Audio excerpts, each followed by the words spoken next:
The President's press conference from the new State Department Auditorium in Washington, D.C., August 1st, 1962. Afternoon.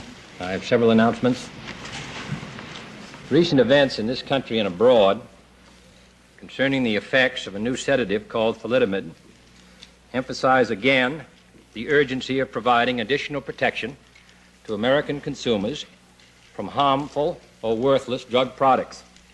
The United States has the best and the most effective food and drug law of any country in the world, and the alert work of our Food and Drug Administration, and particularly Dr. Francis Kelsey, prevented this particular drug from being distributed commercially in this country. Nevertheless, the drug was given to many patients on an investigational basis.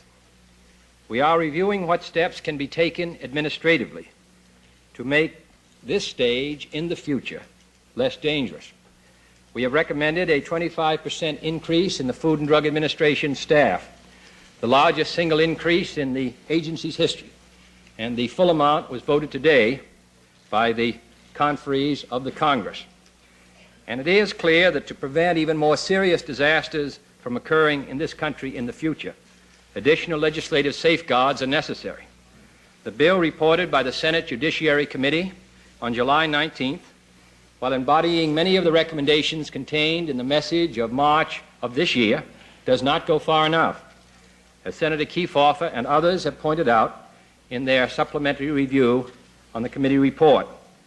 I hope the members of Congress will adopt those more careful provisions contained in the administration bill introduced by Congressman Orrin Harris of Arkansas in the House.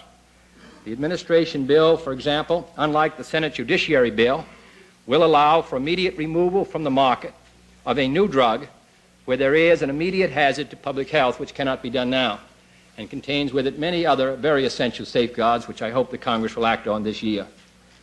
Secondly, we are completing a careful review of the technical problems associated with an effective test ban treaty. This review is stimulated by important new technical assessments. These assessments give promise that we can work towards an internationally supervised system of detection and verification for underground testing, which will be simpler and more economical than the system which was contained in the treaty which we tabled in Geneva in April 1961. I must emphasize that these new assessments do not affect the requirement that any system must include provision for on-site inspection of unidentified underground events. It may be that we shall not need as many as we have needed in the past, but we find no justification for the Soviet claim that a test ban treaty can be effective without on-site inspection. We have been conducting a most careful and intensive review of our whole position with the object of bringing it squarely in line with the technical realities. I must express the hope that the Soviet government, too, will re-examine its position on this matter of inspection. In the past, it has accepted the principle, and if it would return to this earlier position, we, for our part, will be able to engage in an attempt to reach agreement on the number of on-site inspections, which is essential. Ambassador Arthur Dean has been participating in these deliberations and will be returning to Geneva promptly. He will be prepared for intensive technical and political discussions of these problems. And finally, I want to express my very strong hope that the House of Representatives will give approval to the UN bond proposal. The UN is engaged at this very time in two very important negotiations, one involving the Congo, the other involving the future of West Area. And it is daily proving its effectiveness in maintaining the peace and the stability of much of the world. This would be a most unfortunate time if we withdrew our support from it. And I'm therefore hopeful that the House will follow the Senate's example and give us the power to participate in this UN bond program, which I believe to be essential for its survival, just as I believe that the survival of the United Nations is essential for the peace of the world. Mr. President, in connection with your opening statement, in this period of anguish over the use of this drug, with women asking for abortions, there apparently been some difficulty in running down all of the remaining stocks of thalidomide still in this country, is there anything short of what you told us, or is there anything additional that the government can do without legislation to run down these remaining supplies of this drug and take it into custody? The Food and Drug Administration have had nearly 200 people working on this. Every doctor, every hospital, every nurse have been notified. Every woman in this country, I think, must be aware that it's most important that they check their medicine cabinet and that they do not take this drug, that they turn it in. Every citizen, of course, should be aware of the hazards, and I'm sure they are. Now what we have to concern ourselves about is the first appreciation to Dr. Kelsey, who spared us this terrible human tragedy which has been visited on families in Germany, and to provide both administrative and legislative safeguards to lessen the chance of such action coming in this country again. Also, I think to see if we can assist our other countries in providing effective safeguards for their own citizens, because the interrelationship between them and us is very intimate. Mr. President, has the new information we've turned up in connection from our underground tests affected our position on the need for international control stations on Soviet territory? And have we any indication that the Russians are now disposed to negotiate to modify their position? Well, no, I think that our position, which Mr. Dean will elaborate, has been that national control posts should be internationally monitored or supervised. That's the first point. The second point, we have no information in regard to the Soviet position. What we've been attempting to do is to bring our own position in line with the new scientific data which became available to us in late June. We are completing that with a final meeting before Mr. Dean goes back this afternoon, but the general position will be developed by Mr. Dean, but at least I've outlined it. President, the British announced earlier today the decision to terminate the agreement on the Thor missile bases. Two questions. Were you given advance notice of this decision? And secondly, what will be the effect militarily and psychologically? We were given advance notice. Mr. Watkinson, Mr. Thornycroft's predecessor, had discussions with Mr. McNamara, and Mr. Thornycroft informed us about the statement he was going to make in Parliament today. Secondly, it should have no adverse effect psychologically. Our ability to meet our commitments to the defense of Western Europe in the conventional and in the nuclear field remain unchanged by this announcement, and the United States commitment remains unchanged. Mr. President, in the last 10 days there have been a series of developments, beginning with the agreement on Laos, and yesterday ending with the announcement of an agreement on Indonesian Dutch settlement on New Guinea. There was also the Malaya and Britain announcement that Malaysia Federation will be formed. Would you comment on these developments and the effect it has on that area, and what danger spots you perceive? Well, the agreement, of course, on West Irian has to be approved by the two governments involved, although we are very much indebted to Ambassador Bunker and to those who participated on behalf of the two countries in the negotiations here, and, of course, to the Secretary General of the United Nations, U Thant. We are also hopeful that the full significance of the Geneva Accord on Laos will be recognized by all the countries that were signatories, and that there will be withdrawal of foreign troops, that Laos will not be used as a springboard. We will have to, and that the ICC will be effective and be given full powers. This will be determined, of course, for the future. As to the general situation there, we are still concerned about the implementation of the accord and also about the situation in Vietnam. We have made we have a chance for three significant steps now, as you described them. If we could get an agreement satisfactorily between Mr. Adula and Mr. Chombe in the Congo, this would be a important summer, though we still have very significant problems that still involve our relations with other countries coming up, but at least there is progress in those areas. It was, I believe, on July 11th that you asked the Attorney General to prepare a report for you on events in Albany, Georgia. If you have received this report, would you tell us what it says and if the federal government can or contemplates action to preserve Negro rights in Albany?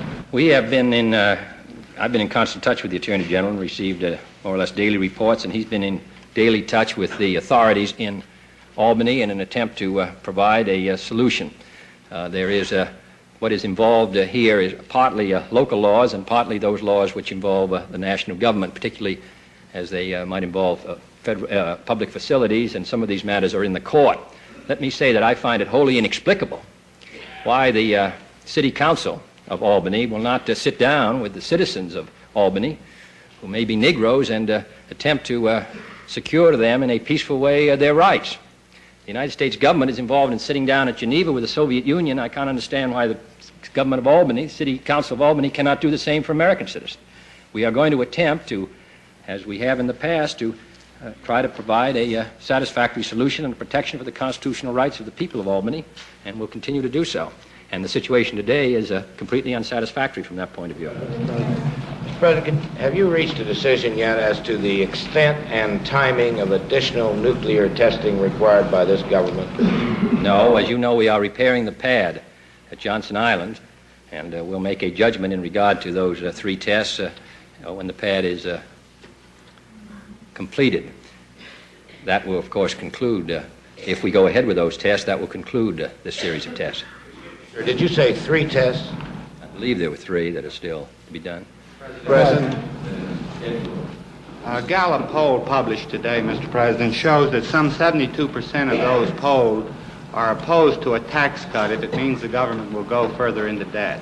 Can you tell us what factor this will be in your decisions about a tax cut? Well, as I've said before, we're going to wait till we get the July figures, which will be available in the first 10 days, after the first 10 days of August. In addition, we make a judgment as to whether those figures indicate we're in a plateau or whether we're in a more serious economic difficulties. The figures, of course, today on unemployment, which are the lowest they've been for the last 18 months, are somewhat encouraging, but we can make a more final judgment in early August. Then we will discuss that matter with the appropriate members of the responsible committees. Now, that question was asked in a particular way. You might get a different answer if you had asked the question differently. If you said, do you believe in a tax cut as a means of preventing a recession at some future date and unemployment, which will bring potentially a larger deficit and a further increase in the debt, I think you might have gotten a different percentage. And particularly if the 1958 experience had been recalled, where there was no tax cut and there was the largest peacetime deficit in history because of a drop in income levels. All this must be taken into consideration, as well as the views of the members of the House and Senate, the schedule of the House and Senate. For example, the Senate Finance Committee will not even conclude its hearings on the trade bill till the 1st of September. They then have to go into executive session. We recommended a tax bill last year, which has just been reported out yesterday of the Senate Finance Committee 18 months after we recommended it, so that it does require very careful judgments, not only of the economic factors, but also of the legislative situation. Mr. President, it's been a long time since we've had a definitive report on your health from the best possible source. How is your aching back? Well, it depends on the weather, political and otherwise. It's very good, though, today. There are reports or indications that Ambassador Gavin is resigning, at least in part, because of the financial burden of maintaining his post in Paris. Does this indicate that your Palm Beach agreement with Congressman Rooney is not working, or do you feel that the ambassadors now have adequate representation allowance? No, I think that Mr. Rooney's done everything he said he would do, but I think the situation still squeezes because Ambassador Gavin has got family, some children to educate, and while he has received sufficient funds to keep his nose above the water, he has not been given funds which would permit him to meet his family responsibilities in a proper way, so that we're going to have to, I hope to have another talk with Congressman Rooney and to see if we can be somewhat more generous. The fact of the matter is we are far more stringent with our ambassador to Paris than I believe the French ambassador to the United States is treated, and the same is true of London and some of our other major posts. So I think that while Congressman Rooney has met the request we've made, I think we might have to change the request. Mr. President, Senator Goldwater says that if the economy continues to move sideways, then the economy will become an issue in this year's political campaign.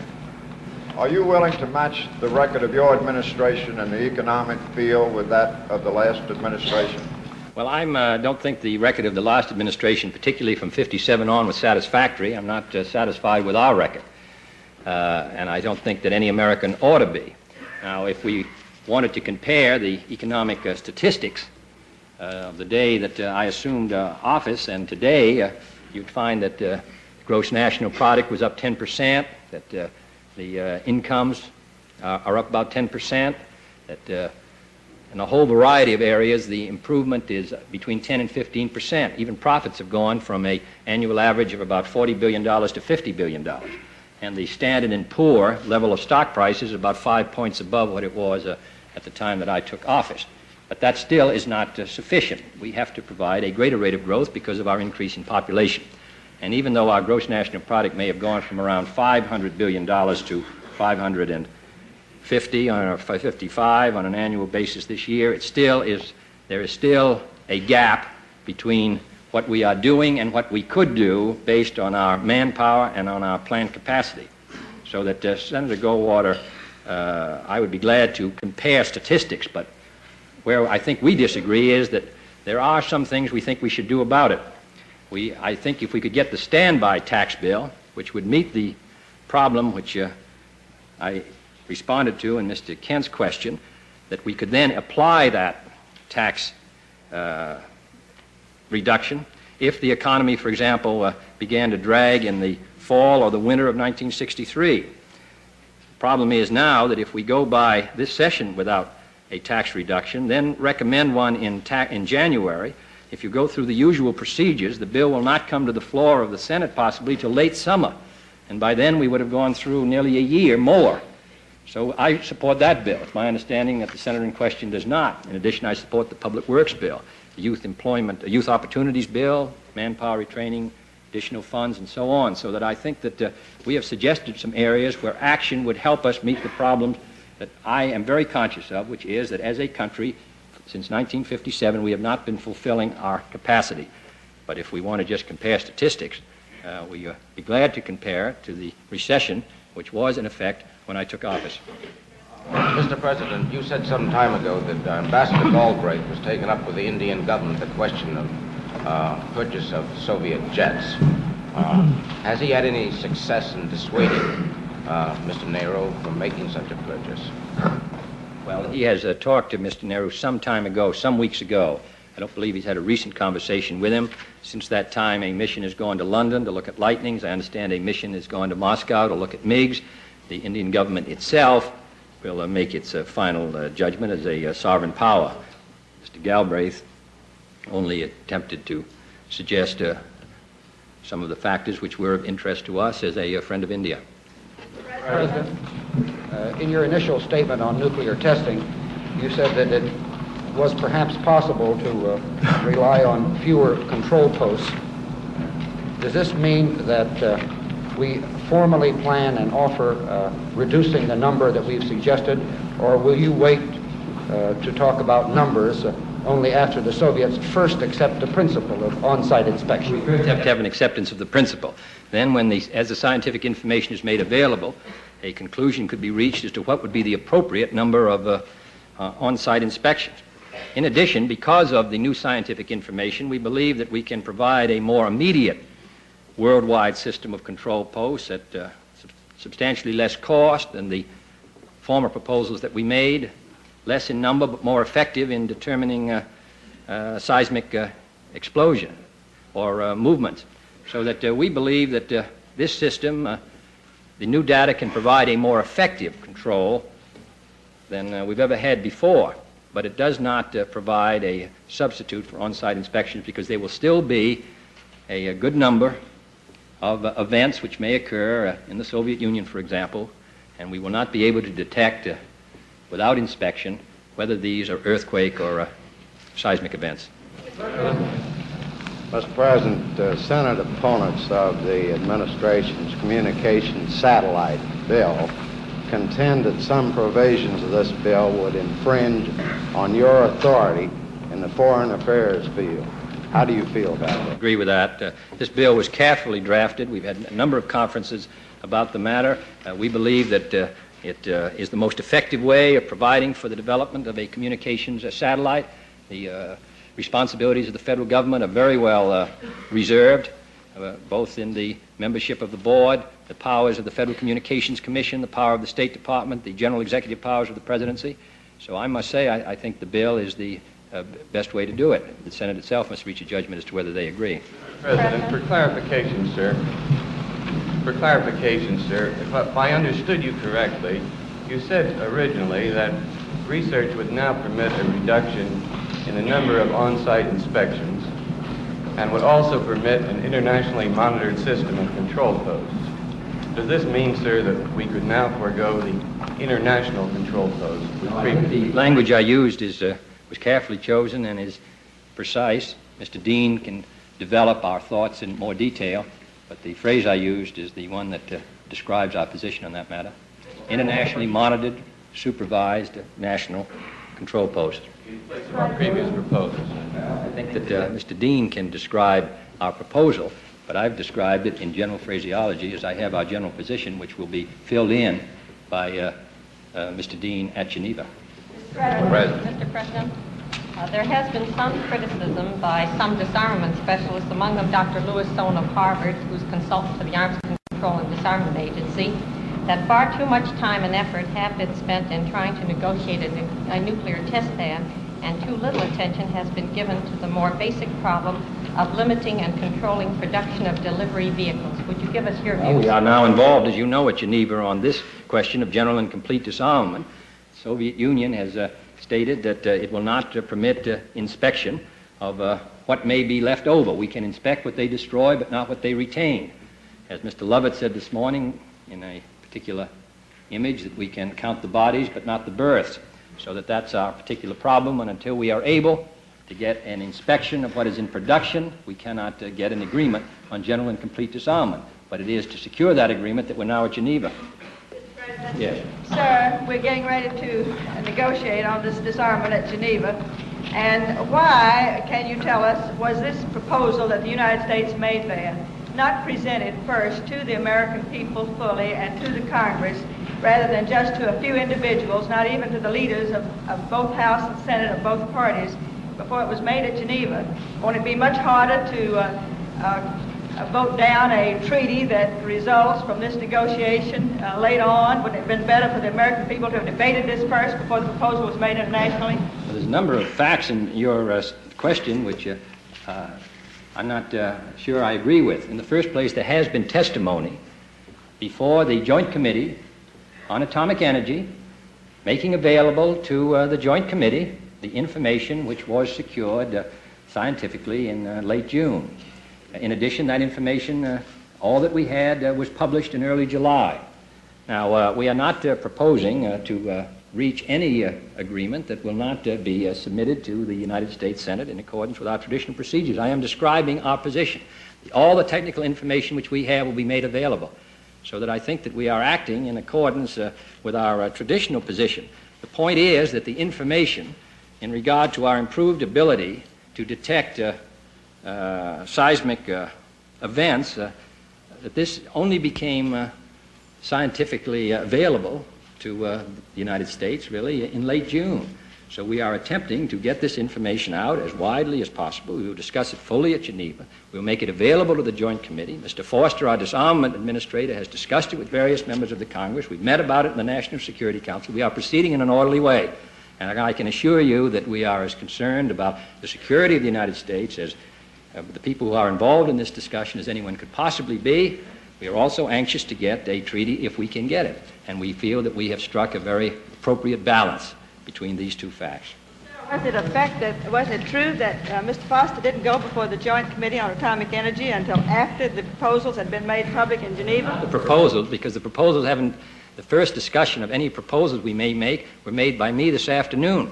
What was made public was the new scientific information as to our ability to detect an earthquake or a nuclear event below ground, what the difference of materials might be, alluvial, granite, and all the rest. That is the only information which has been made public, because we are attempting, therefore, to bring our policy position up to date with our new scientific information.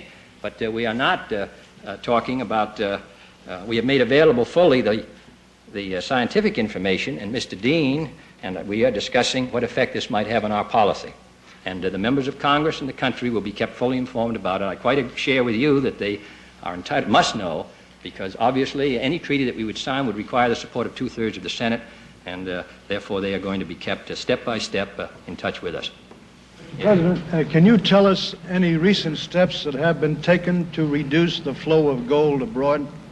Any recent steps? A good many recent steps have been taken involving negotiations between the Undersecretary of the Treasury, Mr. Rosa, and the foreign banks. In addition, as you know, I made a comment about the efforts which Secretary McNamara was making to lessen our balance of payments for our military from $3 billion to $1.6 billion, and we hope in a year to $1 billion a year, our loss there. We are we are tying our aid more and more, and we will bring it this year, the loss in dollars in aid, from $1.3 billion to $800 million. And we are, in the tax bill, we are providing additional provisions in the tax bill which will make it less attractive to take dollars abroad. And this is a matter under very constant concern. And as I've said before, we hope by the end of next year to bring our balance of payments into balance.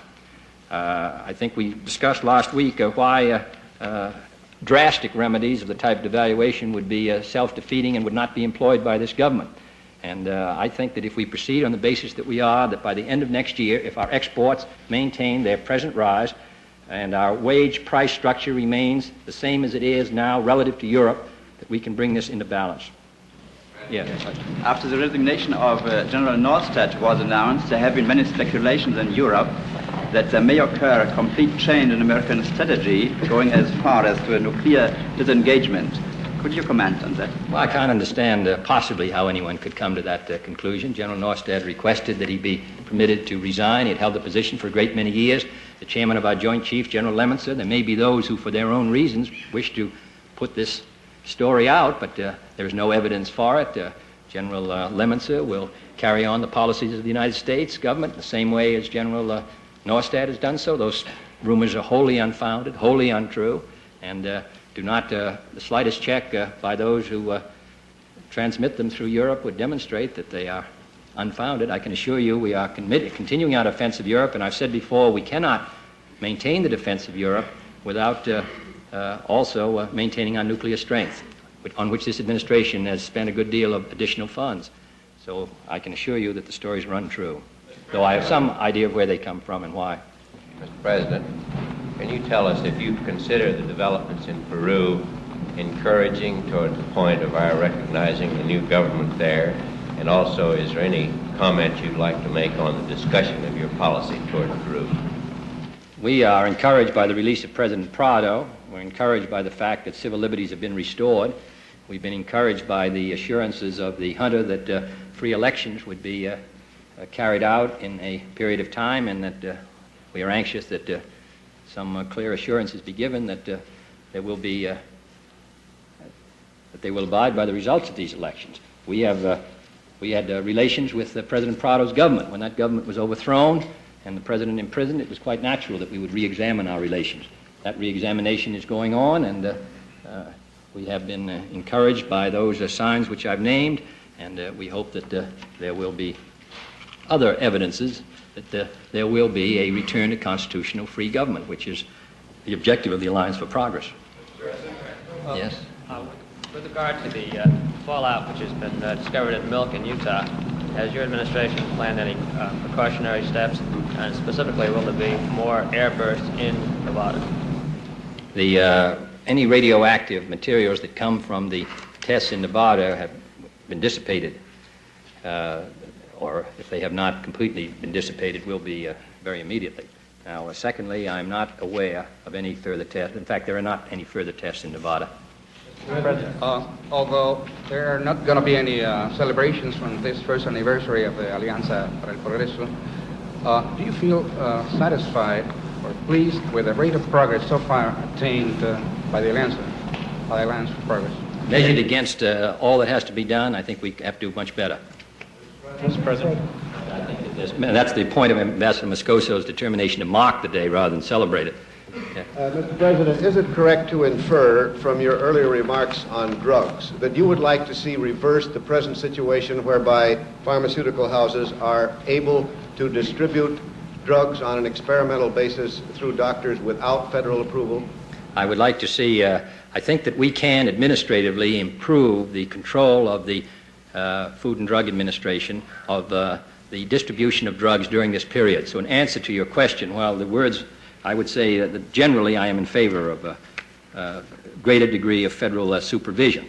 Now, I want to say on the other hand that, of course, we've had remarkable medical progress from these drugs. The fact is that this drug was tested on animals, and at least for a year, my information is there was no signs of deformity. Very recently in a test there was, but we cannot always get a clear indication from animals. These tests may show up as being wholly safe, and after very careful work, these may be distributed with due warnings, and there may be hazards in them. But I think we have to improve, which we can administratively, this phase of our procedures. But I do want to say that all of our advances, I suppose, require some risk. In this case, however, fortunately, due to the very fine work of a doctor, we were spared a good deal of disaster, which, as I've said, the Germans have experienced. But in answer to your question, I think we ought to be tougher on this phase of it. Thank you, Mr. Thank you.